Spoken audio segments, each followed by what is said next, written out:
नाशिकमधलं अशोक खरात पेक्षाही मोठं प्रकरण समोर. 100 पेक्षा जास्त आक्षेपार्ह व्हिडिओज. 63 वर्षीय व्यक्ती, एक हरवलेली पेन ड्राईव्ह आणि मोठं रॅकेट उघड. नाशिक जिल्हा कायद्याचा बालेकिल्ला, पण या बालेकिल्ल्यात मागच्या काही महिन्यांपासून इतके गुन्हे प्रकरण समोर येत आहेत की एक एक प्रकरण ऐकून पायाखालची जमीनच सरकेल. भोंदू बाबा अशोक खरातचं प्रकरण असू देत किंवा आजचं हे नाशिकचं रॅकेट. 100 व्हिडिओज, एक पेन ड्राईव्ह आणि सर्वांच्या मध्यस्थानी उभा असलेला एक 63 वर्षीय माणूस. नेमकं हे प्रकरण काय आहे? कसं उघडकीस आलं? तो माणूस कोण आहे? नाशिकमध्ये ही घटना कुठे घडली? सर्व जाणून घेणार आहोत या व्हिडिओमधून. त्यामुळे हा व्हिडिओ शेवटपर्यंत नक्की पहा आणि टाइम्स नाऊ मराठीच्या सर्व माध्यमांना सबस्क्राईब आणि फॉलो करायला विसरू नका. 2 एप्रिल, नाशिकमधील सातपूर पोलीस स्टेशन येथे एक 63 वर्षांचा व्यक्ती तक्रार देतो त्याची हार्ड डिस्क चोरीला गेल्याची. या हार्ड डिस्कमध्ये त्याचे वैयक्तिक फोटो आणि व्हिडिओ असल्याचं तो सांगतो. पण त्यानंतर जे समोर येतं ते अधिकच धक्कादायक आहे. तक्रारीनुसार आरोपींकडून त्याला 12 लाख रुपयांची खंडणी मागितली जाते आणि दबाव आणण्यासाठी काही व्हिडिओ व्हॉट्सअपवर पाठवले जातात. पोलिसांनी लगेचच कारवाई करत सापळा रचला आणि अवघ्या काही तासात 4 आरोपींना ताब्यात घेतला. या आरोपींकडून हार्ड डिस्क, पेन ड्राईव्ह आणि मोबाईल जप्त करण्यात आले. पण या प्रकरणात मोठा ट्विस्ट इथेच येतो. अटक केलेल्या आरोपींपैकी एक जण गेल्या 16 वर्षांपासून त्या व्यक्तीकडे ऑफिस बॉय म्हणून काम करत होता. काम करत असताना त्याला त्या हार्ड डिस्क मध्ये काही आक्षेपार्ह व्हिडिओ दिसले आणि इथूनच सुरू झाला ब्लॅकमेलिंगचा खेळ. सुरुवातीला 10,000 रुपये आणि नंतर थेट 12 लाखांची मागणी. पण पोलीस तपासात समोर आलेली माहिती अधिक धक्कादायक आहे. हार्ड डिस्क मध्ये तब्बल 100च्या आसपास व्हिडिओज आणि तेही वेगवेगळ्या महिलांसोबत. हे व्हिडिओ एका ऑफिसमध्ये शूट झालेले असल्याची प्राथमिक माहिती आहे आणि मोबाईल नव्हे तर कॅमेऱ्यावर शूटिंग. हा 63 वर्षांचा माणूस नेमका कोण? स्वतःला पत्रकार म्हणवायचा, पण प्रत्यक्षात तो महिलांना कन्सल्टेशन देण्याचं काम करत होता. नोकरी, कागदपत्र, NOC यासाठी मदत करत होता. स्थानिक पातळीवर तो ज्योतिषाचं कामही करत असल्याची माहिती आहे. म्हणजेच महिलांशी त्याचा थेट संपर्क, असं पोलिसांचं म्हणणं आहे. प्राथमिक तपासात जबरदस्ती दिसत नाहीये, पण तपास अजून सुरू आहे. महिलांशी संपर्क साधून सत्य समोर आणण्याचा प्रयत्न सुरू आहे. त्याच्यामध्ये साधारणपणे काही आक्षेपार्ह त्या ठिकाणी इमेजेस आहेत आणि आक्षेपार्ह व्हिडिओ आहेत हे दिसतंय. परंतु त्याच्यात असा फोर्सफुल काही झालेलं आहे असं सध्यापर्यंत तपासात काही निष्पन्न झालेलं आहे असं दिसत नाहीये. परंतु ही अतिशय प्राथमिक माहिती आहे, कारण आपल्याला सगळ्यांना माहिती की काल रात्रीचीच डेव्हलपमेंट आहे आणि अजून आम्ही आता त्याच्यात अधिक तपास त्याच्यामध्ये करतो. व्हिडिओ एकाच ठिकाणचे आहेत की वेगवेगळे ठिकाणी, आणि म्हणजे कॅमेरामधलं शूटिंग आहे का काय? साधारणपणे ते कॅमेरामधलं शूटिंग आहे असं दिसतंय त्याच्यामध्ये. बेसिकली आपला जो हँडीकॅम किंवा व्हिडिओ कॅम वगैरे असतो अशा पद्धतीचा.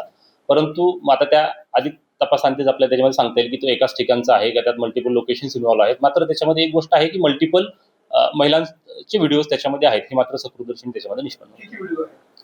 साधारण आता एकूण निश्चितपणे सांगता येणार नाही, परंतु निश्चित संख्या खरंच नाही सांगता येणार, परंतु जास्त आहे. मे बी 100च्या आसपास वगैरे असेल, पण तपासांती सांगता येईल आपल्याला. पण इथेच काही मोठे प्रश्न उभे राहतात. 100 पेक्षा जास्त व्हिडिओ आणि कोणालाच माहिती नाही. हे सगळं एका ऑफिसमध्ये होत होतं, तरी कुणाचं लक्ष गेलं नाहीये.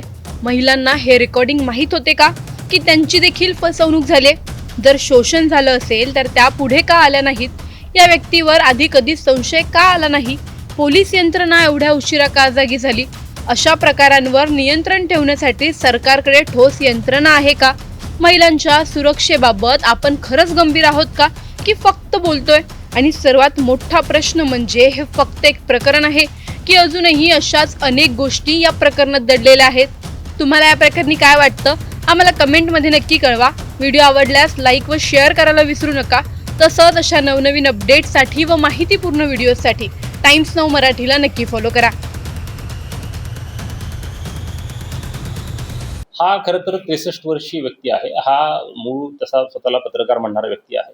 मात्र याचं नंतरच्या कालावधीमध्ये ह्याने ज्या काय आपल्या अंगणवाडी सेविका आहेत किंवा ब्युटी पार्लर चालवणाऱ्या ज्या महिला आहेत त्यांच्यासाठी कन्सल्टन्सीचा हा काम करायचा आणि त्यांना जी काही त्यांच्या व्यवसायाच्या निमित्तानं लागणारी जी काही कागदपत्र आहेत किंवा एनओसीज आहेत याच्यामध्ये तो फॅसिलिटेशनचं काम करायचं आणि त्याच्यामध्ये त्यांचं कन्सल्टेशन करून मग त्यांना फर्दर त्याच्यामध्ये नोकरी लावणं असेल किंवा त्यांचा व्यवसाय सुरू करणं असेल याच्यामध्ये त्यांना तो मदत करायचा. आणि असा समजतंय की तो वास्तुशास्त्र आणि हस्तरेषा म्हणून पण तो काम करायचा ज्योतिषी म्हणून, तर त्याबाबत काय नाही, ह्याच्या बाबतीत आता काहीच भाष्य करता येणार नाही कारण अतिशय प्राथमिक अवस्थेत हा तपास आहे. मात्र त्या अनुषंगाने देखील आम्ही तपास करू. सर, प्राथमिक आपल्याला जी माहिती मिळाली आहे त्यानुसार फिर्यादी हाच काही या सगळ्या याच्यात सहभागी असू शकतो आणि त्याची पण चौकशी करायची असं काही आहे. नाही, निश्चितपणे मी जसं आपल्याला सांगितलं की जरी ह्या मूळ गुन्ह्यातल्या फिर्यादीला जरी त्याला खंडणी मागितली गेली असेल किंवा ब्लॅकमेल केलं गेलं असेल तरी अधिक तपासांती आता ह्याच्यामध्ये जेव्हा प्रत्यक्षात जर काही पीडित महिला असतील त्या जर का समोर आल्या तर त्याच्यामध्ये त्याच्या विरुद्ध देखील गुन्हे जर का दाखल झाले तर ती शक्यता आपल्याला नाकारता येत नाही आणि तो देखील आरोपी त्याच्यामध्ये होऊ शकतो. या प्रकरणात पोलीस सुमोटो या महिलांना संपर्क करून त्यांच्याशी संवाद करणार आहे कारण महिलांचं आहे आणि संवेदनशील पण आहे. नाही, निश्चितपणे प्रकरण संवेदनशील आहे त्याच्यामुळे याच्यामध्ये गोपनीयता बाळगून म्हणजे विशेषतः सर्वप्रथम तर माझं सगळ्यांनाच आव्हान आहे की याच्यामध्ये महिलांच्या सुरक्षिततेचा प्रश्न असल्यामुळे आपण सगळ्यांनी देखील त्याच्यामध्ये गोपनीयता बाळगली पाहिजे आणि त्यामुळे ती गोपनीयता बाळगून आम्ही याच्यामधल्या ज्या कोणी महिला असतील त्यांच्याशी आम्ही संपर्क निश्चितपणे करणार आहोत. एक विशेष तपास पथक पण आम्ही त्यासाठी आमच्या अंबड डिव्हिजन मधल्या अधिकाऱ्यांचं, क्राईम ब्रांचचं आणि महिला अंमलदारांचं किंवा अधिकाऱ्यांचं आम्ही गठीत करत आहोत आणि त्याच्या आधारावरती तपास करून मग फर्दर याच्यात जर काही महिलांच्या शोषणाचा काही प्रकार झालेला असेल तर त्याच्यात देखील पुढील कायदेशीर कारवाई केली जाईल. हा व्हिडिओचा कालावधी म्हणजे व्हिडिओचा कालावधी कधीपासून कधीपर्यंत? साधारणपणे 2003 पासून तर 2024 पर्यंतचे व्हिडिओ त्याच्यामध्ये आहेत असं दिसते साधारण. त्याच्यामध्ये जुने व्हिडिओ अगदी आपण जर म्हटलं तर 2003 चे आहेत आणि काही रिसेंट 2024 पर्यंत पण आहेत. काल संशयितांना शिताफीनं आम्ही काही ताब्यात घेण्यात आलं. त्याच्याविषयी सांगतो की जसं मी आपल्याला सांगितलं की जेव्हा ही माहिती आपल्याला मिळाली त्याच्यानंतर आपण एक याच्यामध्येच आपण अँटी करप्शनचा एखादा ट्रॅप करतो तशा पद्धतीनं काही बनावट नोटा देखील त्याच्यामध्ये टाकण्यात आल्या आणि त्याच्याद्वारे त्या फिर्यादीला एका XYZ लोकेशनला पाठवण्यात आलं. ते लोकेशन आपलं मुंबई आग्रा हायवेवरच होतं आणि त्या माहितीच्या आधारावरती मग जेव्हा त्याला प्रत्यक्षात ती DVD किंवा ती जी हार्ड डिस्क आहे ती ताब्यात जेव्हा त्याच्या मिळाली त्याच्यानंतर मग त्याने ते पैसे म्हणून त्या समोरच्या व्यक्तीला दिले आणि त्यावेळेसच आपली क्राईम ब्रांच ॲज वेल ॲज नागपूरची आपली टीम होती आणि त्यांनी तिथून घटनास्थळावरून एका आरोपीला ताब्यात घेतलं. दुसऱ्या एका आरोपी होती जे मी आपल्याला सांगितलं की पूर्वी जो असिस्टंट आहे त्याच्यावरती आम्हाला संशय होता तो देखील त्याच ठिकाणी होता, त्याला देखील ताब्यात घेतलं आणि त्याच्या माहितीवरून परत नंतर आणखीन इतर 2 आरोपी जे आहेत त्यांना पण ताब्यात घेतलं. असे एकूण 4 आरोपी जे त्याला ब्लॅकमेल करत होते त्यांना देखील त्या ठिकाणी ताब्यात घेतलं. चौकशीसाठी त्यांना देखील आम्ही बोलवलेलं आहे. रक्कम ऑब्व्हियसली 12 लाखांची डिमांड होती जेव्हा आम्ही ते 12च्या 12 लाख देतोय असं पोच केलं होतं.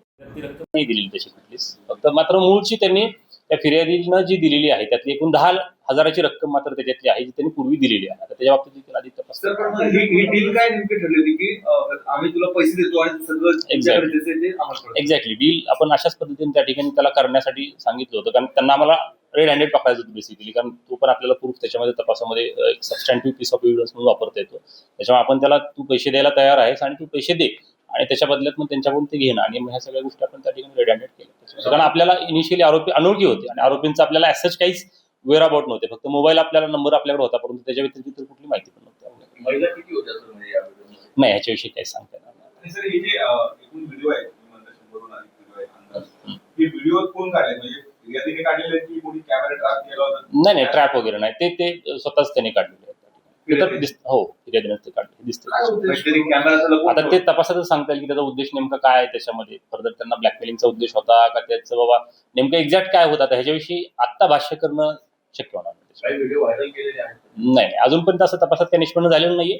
मात्र जे ओरिजिनली त्या हार्ड डिस्कमध्ये व्हिडिओ होते त्याच्यातून ह्या आरोपी जे आम्ही 4 अटक केले त्यांनी त्या ठिकाणी त्याचे 2 पेनड्राईव्ह आणि 1 मोबाईल त्याच्यामध्ये ते घेतलेले आहेत असं तरी सध्या निष्पन्न होते, परंतु ते देखील पोलिसांच्या ताब्यात आहेत. सो ॲज ऑफ नाऊ तरी ते कुठे व्हायरल केलेले आहेत असं निष्पन्न होत नाही. पण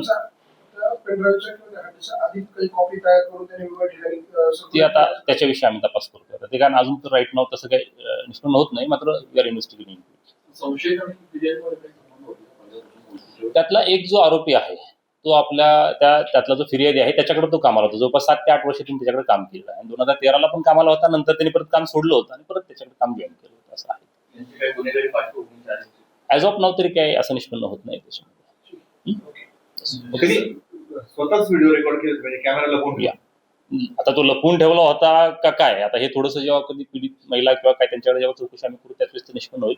परंतु ॲज ऑफ नाव तरी असं काही ते एकदम सीसीटीव्ही कॅमेरा वगैरे निश्चितपणाने नाही तो हे तर दिसतं मात्र त्याच्यामध्ये रेग्युलर कॅमेरा महिला आतापर्यंत approach नाही अजूनपर्यंत तर नाही आता वी आर लुकिंग फॉर आपल्याकडनं तसं काही आव्हान करण्यात येणार नाही. नाही निश्चितपणे आमच्याकडून पोलिसांकडून एकच आव्हान असेल की यातल्या जर कोणी काही पीडित महिला असतील तर त्यांची ओळख गोपनीय राखली जाईल सोबतच तुमच्या कुठल्याही प्रकारे तुमच्या सामाजिक प्रतिष्ठेला बाधा येणार नाही अशा पद्धतीने आम्ही कारवाई करू आपण मात्र सातपूर पोलिसांशी आपण संपर्क साधावा त्या ठिकाणी आमच्या WAPI स्वप्नाली पलांडे आहेत त्यांना त्या ठिकाणी आम्ही हे केलेलं आहे डिप्यूट केलेलं आहे तर आपण कृपया संपर्क साधावा आणि असं जर कुणाच्या बाबतीत प्रकार घडलेला असेल तर निश्चितपणे आमचं आव्हान राहील की आपण समोर यावं आणि पोलिसांना मदत करावी नेमकं कुणाच्या संदर्भाने तक्रार करायची नेमकं कोण आहे कुणाच्या सगळ्या अनुषंगाने संशय व्यक्त करून आपण हे आव्हान करतो. नाही आता ह्याच्यामध्ये ऑब्व्हियसली आम्हाला सध्या नावं कोणाची डिस्क्लोज करता येणार नाहीत त्यामुळे we are not disclosing name of anyone अक्यूजचं पण नाही करणार आणि पीडित महिलांची तर नाहीतच करता येणार त्याच्यामध्ये परंतु जो 63 इयर्स ओल्ड आमच्या यातला सो कॉल्ड सस्पेक्ट आहे किंवा ज्याच्याविषयी हे सगळं आहे तर तो सातपूर परिसरातलाच तो राहणार आहे तर त्याच्या बाबतीत मीही बोलतो